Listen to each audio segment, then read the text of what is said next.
ये विश्व आदिवासी दिवस का 1994 में घोषणा की। पूरे देश लेवल पे, पूरे विश्व लेवल पे मनाया जाता था, लेकिन 1994 से लगा के सरकारों ने ध्यान नहीं दिया, न इसको उजागर किया, न आदिवासी समुदाय को पता चलने दिया। जैसे आदिवासी समुदाय के सामाजिक संगठनों को जानकारी में आया, छोटे छोटे स्तर पे मनाने का प्रयास किया।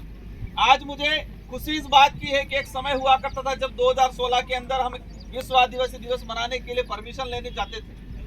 सरकार के प्रेशर की वजह से प्रशासन के लोग परमिशन नहीं देते थे, विश्व आदिवासी दिवस मनाने नहीं देते थे। लेकिन आज गर्व के साथ मैं कह रहा हूं कि इस विचारधारा की वजह से, सामाजिक जन जागरण की वजह से आज पूरे राजस्थान ही नहीं, पूरे देश लेवल पे विश्व आदिवासी दिवस अनेक जिलों में मनाया जा रहा है। इस विश्व आदिवासी दिवस के अवसर पे सरकार के जो नुमाइंदे हैं, डबल इंजन की सरकार है, उनसे मेरा अनुरोध है कि आप आदिवासी समुदाय की वास्तविक समस्या क्या है उनको समझो। सरकारें जो पॉलिसी वर्तमान ला रही है, आदिवासी समुदाय के अधिकारों को खत्म कर रही है, जल जंगल जमीन को खत्म कर रही है, उनके कल्चर को खत्म कर रही है। तो सरकारों से अनुरोध है मेरा कि आदिवासी समुदाय को सिर्फ वोट बैंक नहीं माने, इनकी पहचान को संरक्षण करने का काम करें, उनके अधिकारों को धरातल पे लागू करने का काम करें। लेकिन आज तक सरकारों ने आदिवासी समुदाय की उपेक्षा की है।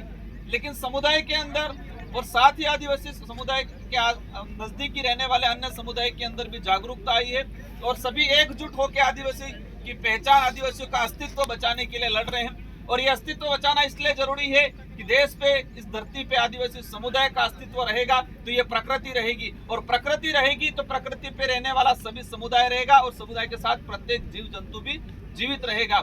अगर इस प्रकृति को, इस देश को सुरक्षित, व्यवस्थित रखना है तो आदिवासी समुदाय का संरक्षण करना बहुत जरूरी है।